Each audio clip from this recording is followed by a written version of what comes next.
আল্লাহ মাহমুদ শফি রহমতুল্লাহ আলাইহি এমনি বলতেন, হযরত থানবীর কিতাব পড়ো পড়ো পড়ো, না হইলে মৌলানা সাহেবরা মৌলবীরা নাবালেগ থাকবা। মৌলানা সাহেব হয়েও যদি হযরত থানবীর কিতাব না পড়ো, নাবালেগ থাকবা। শেখুল ইসলাম হযরত তাকি উসমানী বলেন, সারা পৃথিবী আমার এলমের বাহার দেখে, আর আমার এলমের বাহারের মূল রহস্য হলো হযরত হাকিমুল উম্মত থানবীর কিতাবাদি। আমি এই কিতাব থেকে পড়ি, মানুষকে বলি, সবাই বলে ওয়াহ ওয়াহ কত বড় আলেম। আমার সব এলেম হাকিমুল উম্মতের কিতাব থেকে সংগৃহীত। নাহমাদুহু ওয়া নুসাল্লি আলা রাসূলিহিল কারীম, আম্মা বা'দ। হযরত হাকিমুল উম্মত মুজাদ্দিদে মিল্লাত মাওলানা আশরাফ আলী থানভী নওয়ারাল্লাহু মারকাদাহু, আল্লাহ পাক হযরতের দ্বারা দ্বীন ইসলামের সকল বিষয়ের খেদমত নিছেন। এক আজীব ব্যাপার, কারো দ্বারা আল্লাহ পাক কোরআনে পাকের খেদমত নেন, কারো দ্বারা হাদিসে পাকের, কারো দ্বারা ফিকার, কারো দ্বারা ইলমে কিরাতের, কিন্তু হযরত হাকিমুল উম্মতের দ্বারা আল্লাহ পাক ইসলামের যতগুলো দিক, যতগুলো বিষয়, সমস্ত বিষয়ে হযরত কলম ধরছেন, সমস্ত বিষয়ে হযরত ফয়সালা করে গেছেন।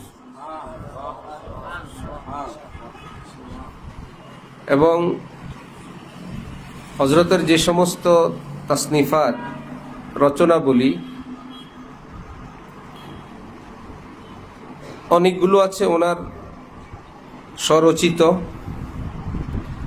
অনেকগুলো আছে ওনার মাওয়াইজ, অর্থাৎ ওনার বয়ান থেকে সংগৃহীত।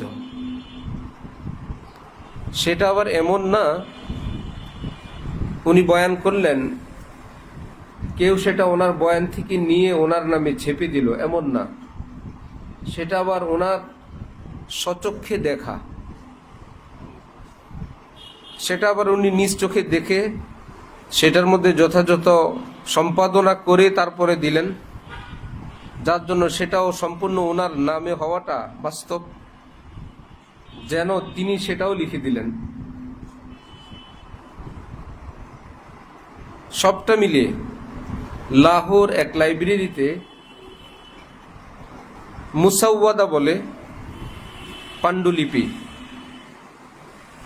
প্রকাশিত, অপ্রকাশিত, যেটা এখনো প্রকাশিত হয় নাই, লেখক যেভাবে তৈরি করে রাখেন নিজের হাতে, সেটাকে কি বলে? পাণ্ডুলিপি, মুসাওয়াদা। লেখকদের বাজারে বিতর্ক হয়, একজনের কিতাব আরেকজনে চুরি করে ছেপে দেয়, তখন চ্যালেঞ্জ হয় পাণ্ডুলিপি নিয়ে, ঠিক আছে এই কিতাব যদি আপনি লিখে থাকেন, পাণ্ডুলিপি দেখান।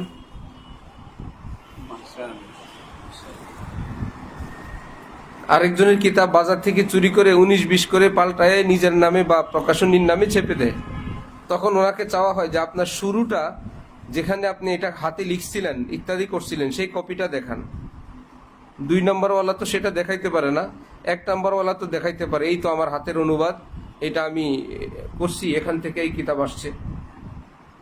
তো যেটা মূল হাতের লেখা, অনুবাদ ইত্যাদি, সেটাকে কি বলে? পাণ্ডুলিপি বা মুসাওয়াদা। তো প্রকাশিত হওয়ার আগ পর্যন্ত এই নামে থাকে। তো প্রকাশিত অপ্রকাশিত কিতাবের সংখ্যা লাহোরের একটা লাইব্রেরিতে আছে 1800।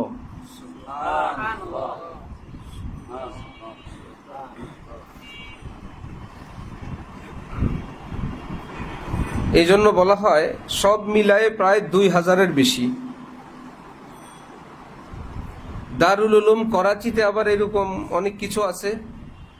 শেখুল ইসলাম হযরত তাকি উসমানী সাহেবদের নিকট অপ্রকাশিত হাকিমুল উম্মতের কিছু লেখা কিতাবাদি এতটা কমজোর, দুর্বল হয়ে গেছে, পৃষ্ঠাগুলো, পৃষ্ঠায় হাত দিলে সেটা ছিঁড়ে যায়, ভেঙে যায়। এখন কি করবেন? এখন পৃথিবীতে উন্নত কি মেশিন আছে সেটা ওনারা তালাশ করতেছেন, যেন ওটা সেখান থেকে উদ্ধার করা যায়।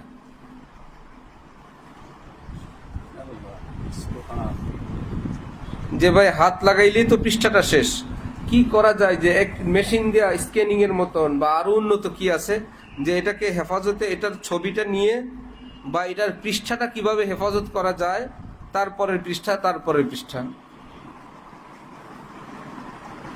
এখন হযরত থানভী রহমতুল্লাহি আলাইহির বয়স আর ওনার কিতাবাদির সংখ্যা, পৃষ্ঠা সংখ্যা সবটাকে যদি ভাগ দেওয়া হয় যে ওনার সর্বমোট কিতাবাদির সংখ্যা এত, যেগুলোর পৃষ্ঠা সংখ্যা এত, ওনার বয়সের দিন এত, সুতরাং ভাগ দিলে একদিনে উনি কত পৃষ্ঠা লিখলেন।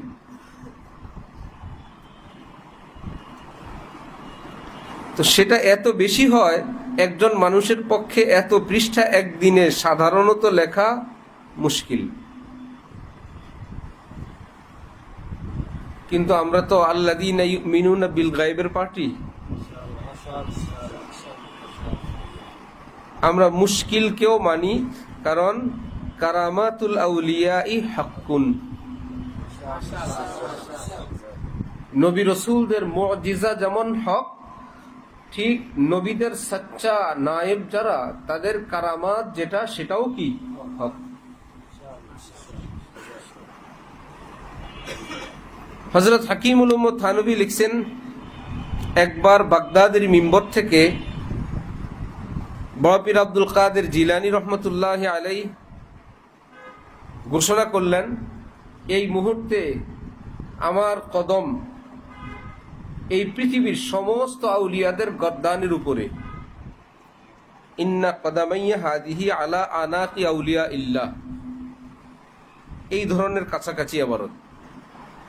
আলা আনাকি আউলিয়া ইল্লাহ তো ঠিক আছে,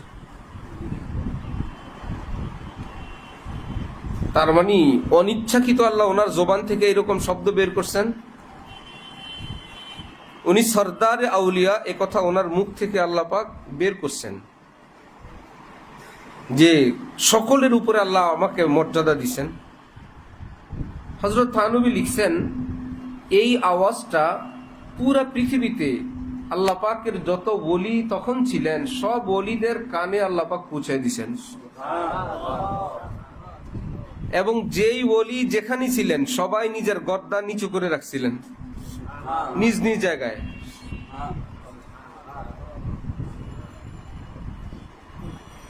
জি সত্যি আমাদের বস, আমাদের সর্দার, তার প্রতি সম্মান প্রদর্শনার্থে আমরা আমাদের ঘাড়, আমাদের গর্দান নিচু করে রাখলাম, এটা কারামত।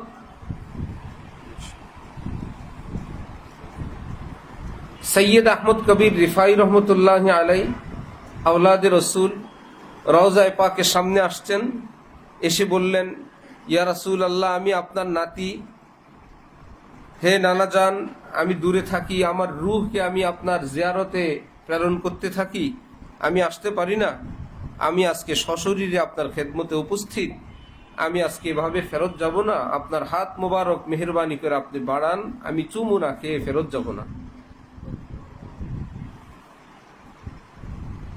রওজা শরীফ থেকে রাসূলুল্লাহ সাল্লাল্লাহু আলাইহি ওয়াসাল্লামের দস্তে মোবারক, হাত মোবারক বাইরে আসলো, পুরা মদিনা মুনাওয়ারা নূরে নূরান্বিত, আলোকিত হলো। এই দৃশ্য যারা দেখলেন এদের মধ্যে একজন হযরত বড় পীর আব্দুল কাদের জিলানী। এই ঘটনা লিখলেন তাফসীর জালালাইনের লেখক ইমাম জালালউদ্দিন সুয়ুতি, সেখান থেকে উদ্ধৃতি দিয়ে লিখছেন হাকিমুল উম্মত মাওলানা থানভী। বিশ্বাস করলে করো, না করলে নেই। আর কারে করবা? ইমাম জালালউদ্দিন সুয়ুতি লিখছেন, হাকিমুল উম্মত মাওলানা থানভী ওনার উদ্ধৃতিতে লিখছেন, বড় পীর আব্দুল কাদের জিলানী দেখছেন নবীজির এই ঘটনা হযরত সৈয়দ আহমদ কবির রিফাইর জন্য, ওনার জন্য কারামত, নবীজির জন্য মুজিজা। তাহলে কারামাতুল আউলিয়াই হাক্কুন। সৈয়দ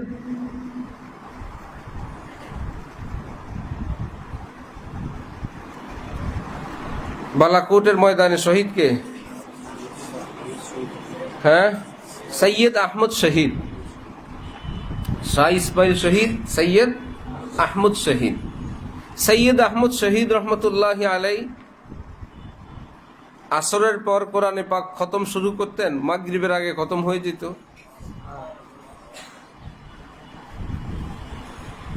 বেদাতীরা, দুষ্টরা এটা নিয়ে ভৎসনা কুৎসা রটনা করত যে এটা কিভাবে মুমকিন।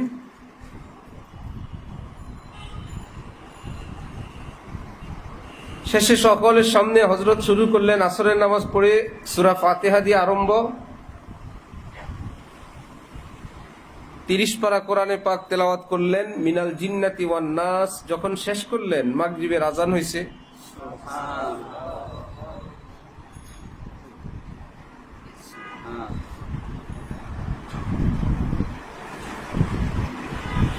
আল্লাহ পাক যখন কাউকে বরকত দেন, কখনো জমিনকে আল্লাহ পাক দীর্ঘায়িত করেন, কখনো জমিনকে সংকুচিত করেন। ঠিক ওয়াক্তকে, টাইমকেও আল্লাহ পাক একই রকম করেন, অনেক লম্বা করে দেন, অনেক ছোট করে দেন। আল্লাহর হাতের, নবীদের হাতে হলে সেটা কি হয়? মুজিজা। ওলিদের হাতে হলে সেটা কি হয়? কারামত।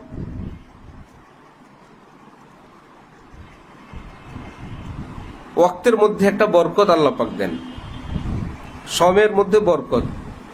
আমরা যদি একদম কিছুই না বুঝি বরকত কেমনে হয়, এটা তো বোঝানো মুশকিল। একদম খাস বাংলায় যদি আমরা বেশি বুঝতে যাই, সেটা এভাবে ধরা যায়। মনে করো একটা সুতা 1 গজ, একটা কাপড় 1 গজ, দোনোটা লম্বায় কি বেশ কম না সমান? 1 গজ 1 গজ। কিন্তু একজন বলল এ 1 গজের মধ্যে একটা সুতা আছে, 1 গজের মধ্যে 1000 সুতা আছে। ভাই এটা আবার কেমন কথা? 1 গজে 1 সুতা, 1 গজে 1000 সুতা, এটা কিভাবে সম্ভব? তখন বলা হবে লম্বায় তো 1 গজ, চওড়ায় বেশ কম।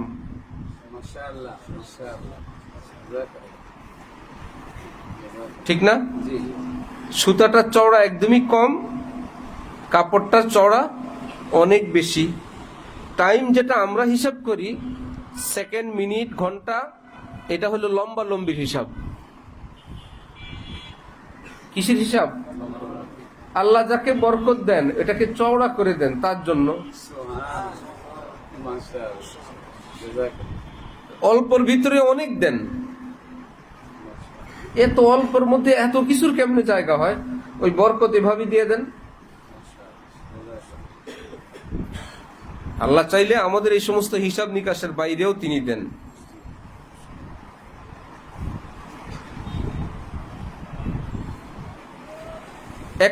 এক কিলোমিটার রাস্তা 1000 ট্রাক মাটি লাগবে।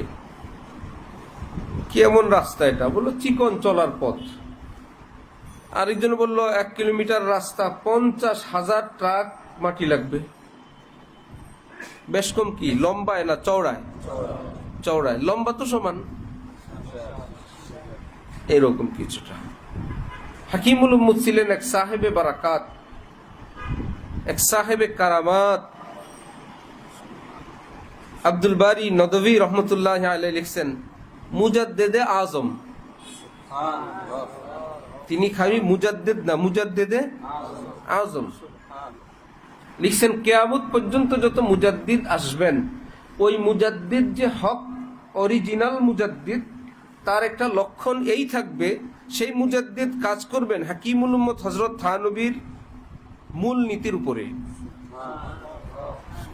এটাই আলামত হবে তিনি অরিজিনাল মুজাদ্দিদ। কারণ এমন উসুল বয়ান করছেন, এর বাইরে যাওয়ার কোনো সুযোগ নেই।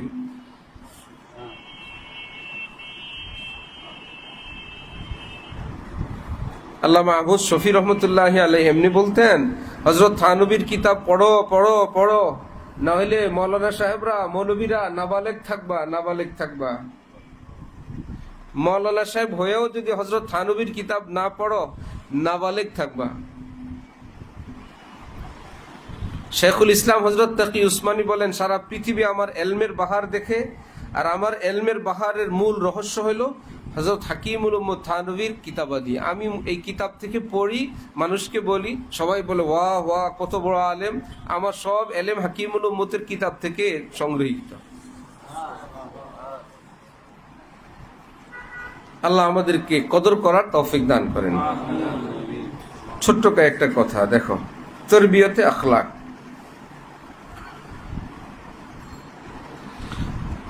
जो तलबा मदरसे के अहाते में मुकीम हो, उन पर लाजिम किया जाता है कि वो एक दूसरे से इख्तिलात न करे और उसकी सख्त निगरानी की जाती है। বললাম না, সকল বিষয়ে ওনার কলম। যারা মাদ্রাসায় থাকবে, যে সমস্ত তালেবে ইলম, তাদের জন্য কঠোর নিয়ম, পরস্পর খুব বেশি আড্ডা দিবে না, গল্প গুজব করবে না, এই বিষয়টি কঠোরভাবে पर्यवेक्षण करबे कर्तृपक्ष। आपस में एक दूसरे से हुजरे में जाने की इजाजत नहीं। एक जमातेर तालिबे इल्मरा अन्य जमाते जाबे ना, और सिवाय वक्त दर्स के एक जगह बैठने की, बातें करने की मुमानात की जाती है। सबक मुताला व्यतीत गोल হয়ে বসে একত্রিত হওয়া এবং কথাবার্তা বলা থেকে কঠোরভাবে নিষেধ করা হচ্ছে। ওয়াজা बिल्कुल सादा रखें, पोशाक आशाक चाल चलन सहज सरल रखबे। खिलाफे शरा और जेब जीनत से कतआन रोका जाता है। शरीयत परिपंथी पोशाकादि अथवा खूब साज सज्जा इत्यादि এই ধরনের পোশাক থেকে শক্ত এবং কঠোরভাবে নিষেধ করা হচ্ছে। बच्चे बाल नहीं बढ़ाने पाते, अक्सर सर मुंडाया जाता है। ছাত্রদেরকে চুল বড় করতে দেওয়া হয় না, অধিকাংশ ছাত্রদের মাথা মুন্ডানো হয়। बेला इजाजत अपने निगरान या उस्ताद के बाजार वगैरह जाने से रोके जाते हैं। অপ্রয়োজনে নিজের উস্তাদ বা নিজের নেগরান বা নিজেদের কোনো কাজে অপ্রয়োজনে হাটে বাজারে অলিতে গলিতে যাওয়া থেকে নিষেধ করা হয়। शहर के लड़कों से इर्तिबात व इख्तिलात की बिल्कुल इजाजत नहीं। শহরের মহল্লার ছেলেদের সঙ্গে কোনো প্রকার যোগাযোগ, যোগসোগ, তাদের সঙ্গে সম্পর্ক এবং খাতিরের কোনো প্রকার পারমিশন নাই। बार बार वतन जाने की इजाजत नहीं दी जाती। बार बार বাড়িতে এবং বাসায় যাওয়ার অনুমতি দেওয়া হয় না। আজকের লেখা না, 100 বছর আগের, 100 বছর আগের। তখন কিছুই ছিল না, খারাপির, ইন্টারনেটের, বেপরদার, অশ্লীলতার। তখন যদি এই আইন হয় মাদ্রাসার তালেবে ইলমদের উজ্জ্বল এবং সুন্দর ভবিষ্যতের জন্য, আজকের দিনে যদি তোমাকে একজন উস্তাদের আসনে বসিয়ে দেওয়া হয়, তুমি সিদ্ধান্ত নাও আইনগুলো আরো কেমন হওয়া দরকার। বিভিন্ন সময় যেহেতু আমরা রাজধানীতে থাকি, আমাদের চতুর্দিকে আশপাশে আর বাইতুল মুকাররম পল্টন তো আছেই, প্রতিদিন ইসলামের বহু খিদমাত হইতে থাকবে। প্রতি শুক্রবারে, প্রতিদিন মনে যেন ইসলাম গেল, আজকে আমার যাওয়া ফরজে আইন। এই ফরজে আইন আদায় করতে করতে দেখবা তোমার জীবন গড়ার যে ফরজে আইন সেটা শেষ।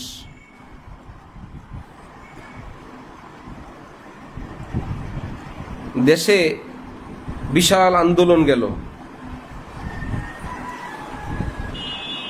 যারা হসপিটালে ডাক্তার সাহেব ছিলেন, আইসিইউ সিসিইউতে ছিলেন, দেশের গোয়েন্দা বাহিনী ছিলেন, সেনাবাহিনী ছিলেন, তারা কি সব নিজেদের কাজকর্ম রেখে আন্দোলনে যোগ দিচ্ছেন না কাজে ছিলেন? ছিলেন না? কারণ তারা যদি সেই পয়েন্ট থেকে সরে যায়, দেশ শেষ হয়ে যাবে। অনেক রকমের তালেবে ইলম আছে, অনেক শ্রেণীর তালেবে ইলম আছে, ঠিক অনেক রকমের মাদ্রাসা আছে, অনেক রকমের মাদ্রাসার ছাত্র আছে।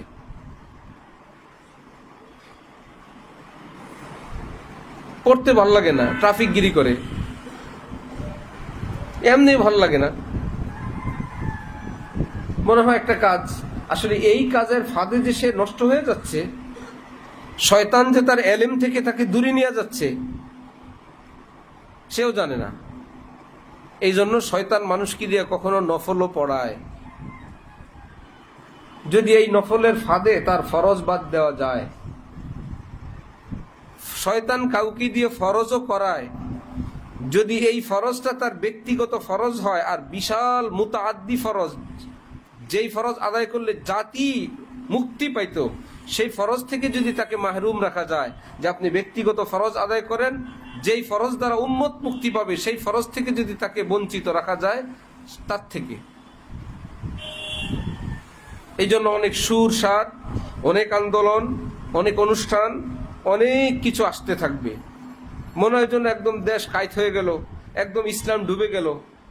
এখানে আমাদের এখানে যারা পড়বেন সকল তালেবে ইলমের জন্য কর্তৃপক্ষ নির্ধারিত কানুন মেনে চলা বাধ্যতামূলক। অত্যন্ত সম্মান এবং শ্রদ্ধার সঙ্গে সেটা ওস্তাদের মন মাইন্ড বুঝবেন যে ওনারা কি চান, সেটাকে মেনে নিয়ে থাকবেন। এটাই আপনাদের কাছে আমাদের প্রত্যাশা। একদিন বুঝবেন, পুরাটাই বুঝবেন, বরং চোখের পানি ফেলবেন যেদিন ওস্তাদরা কবরে যাবেন, এবং খুঁজবেন যে আমার বাচ্চাটাকে পড়ানোর জন্য যদি এইরকম একটা মার্কাজুল ইহসান থাকতো এখন।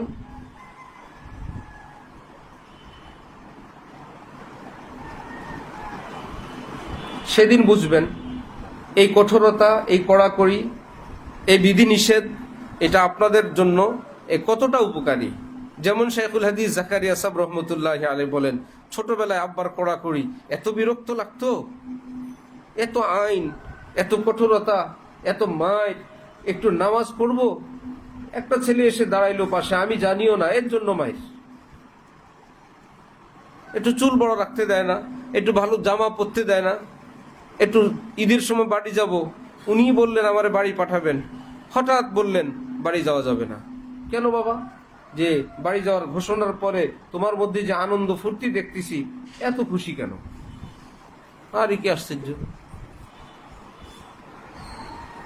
বলেন আবৃত্তি কিতাবে দেখো যে যা মুখে আসছে ইচ্ছা মতো গালি গালাজ করছি। হুজুর মানুষ মিথ্যা কথা বলে, নিজেই বলছে আমারে বাড়িতে যাইতে দিবে, নিজেই আবার না করে। এখন আবার নিজেই বলে ওফো, আমার আব্বার কবরকে আল্লাহ নূর দ্বারা ভরপুর করে দেন।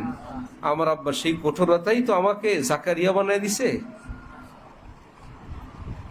আমাদের জন্য তিনি দুটোটা সাইড বলে দিলেন।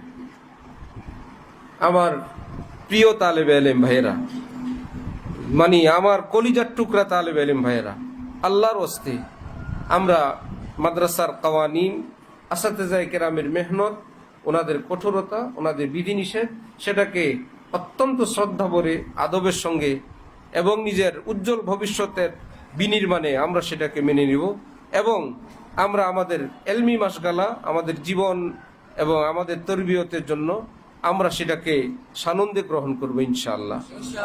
আল্লাহ আমাদেরকে তৌফিক দেন, কবুল ফরমান। অনেক সময় নিলাম আজকে, 10 মিনিট লাগবে কমপক্ষে, না 15 কম? তাহলে কয় মিনিট লাগবে? কততে ঘন্টা? 40 ঘন্টা। দেখা যাক পারবেন। চলেন। সুবহানাল্লাহি ওয়া বিহামদিহি, সুবহানাকাল্লাহুম্মা ওয়া বিহামদিকা, আশহাদু আল্লা ইলাহা ইল্লা আনতা, আস্তাগফিরুকা ওয়া আতুবু ইলাইক।